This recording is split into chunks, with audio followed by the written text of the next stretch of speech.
For this week's Day in the Life, I'm here at Scott's Wildlife Taxidermy to see what it's like to be a taxidermist. And for this episode, I got the chance to see from the start to the finish of mounting a beautiful buck.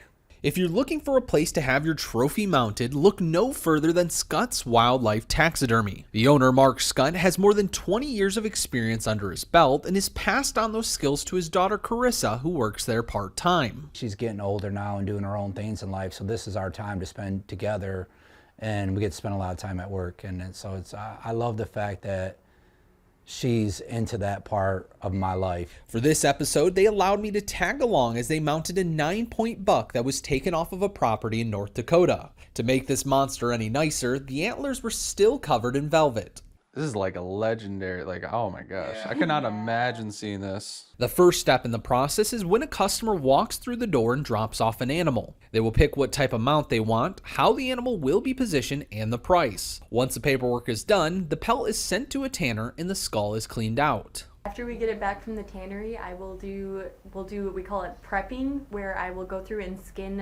we'll thin the face around the eyes, the nose, the lips, and the ears. I'll take the cartilage out of.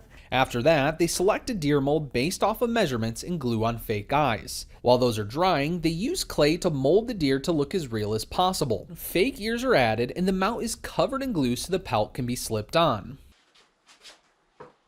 That way when we get in, we're not messing around. We can get kind of right to it.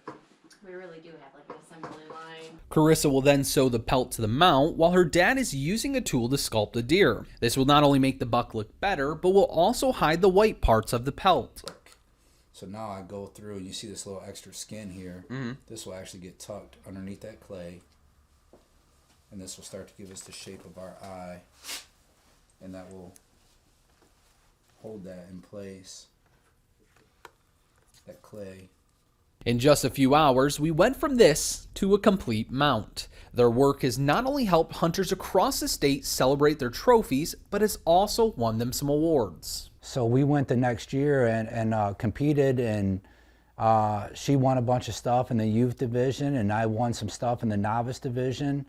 And that kind of got us started. And then the following year, I was glued to those seminar rooms. I had a notebook, everything else, just trying to be a sponge and soak everything up. For the past 2 years, Mark Scott is the acting president of the Michigan Taxidermist Association. And if you like hunting and looking at some mounts, they'll be hosting their largest competition coming up in April. We have 230 some members, and then we get 200 plus pieces at the Soaring Eagle Casino, and it turned into be a real big thing. After working for about a few hours, I gotta say taxidermy is way harder than it looks, and it's truly a piece of art that takes hours and hours of preparation to get done right. And if you guys want the chance to have something beautifully made by Scott's Wildlife Taxidermy, you can find it on our website at Mid-MichiganNow.com. Reporting in Holly, Kyle Macon, Mid-Michigan Now.